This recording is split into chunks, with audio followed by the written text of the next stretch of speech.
சொல்கிறீங்களா? முழுவதும் அழுது கொண்டிருக்கிறேன், அழுகையாக என் வாழ்க்கை போயிட்டுருக்குது, அழுது அழுது அழுது என் கண்ணே போயிடுச்சின்னு சொல்லுவாங்க நிறைய பேர். எவ்வளோதான் ஆண்டவர் அழுவதற்கு கண்ணீர் கூட இல்லையப்பா என்கிட்ட, அவ்வளோ அழுகை என் வாழ்க்கையில், நான் கல்யாணம் பண்ண நாள் முதல் அழுதுட்டு தான் இருக்கிறேன் அப்படின்னு ஒருவேளை அநேகர் பார்த்துட்ருக்கலாம். ஊழியத்துக்கு வந்த நாள் முதல் அழுதுட்டு தான் இருக்கிறேன், ஊழியத்தில் அழுதுட்டு தான் இருக்கிறேன், பலவிதமான ப்ரெஷர்ஸ் என்னை நெருக்கிட்டு இருக்குது, என்னால் தாங்க முடியல ஆண்டவரேன்னு ஒருவேளை நான் ஊழியத்தை விட்டுறலான் இருக்கிறேன், இந்த வாழ்க்கையை விட்டுறலான் இருக்கிறேன், எங்கேயா ஓடி போய் சமாதானமாக இருக்கணும் போல இருக்குது. சங்கீதக்காரன் ஏதாவது தான் சொல்கிறார், எனக்கு புறாவை போல் சிறகு இருக்குன்னு சொன்னால் நான் பறந்து போய் இலைப்பாருவேன்னு சொல்கிற மாதிரி எங்கேயா போகணும் போல இருக்கு, நிம்மதி தேடி போகணும் போல இருக்குன்னு சொல்கிறீங்களா?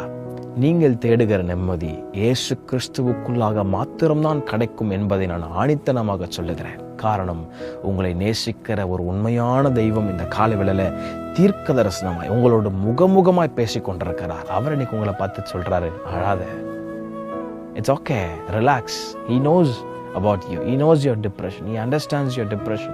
He understands your anxiety. அந்த பயம் அவருக்கு நல்லா தெரியும்.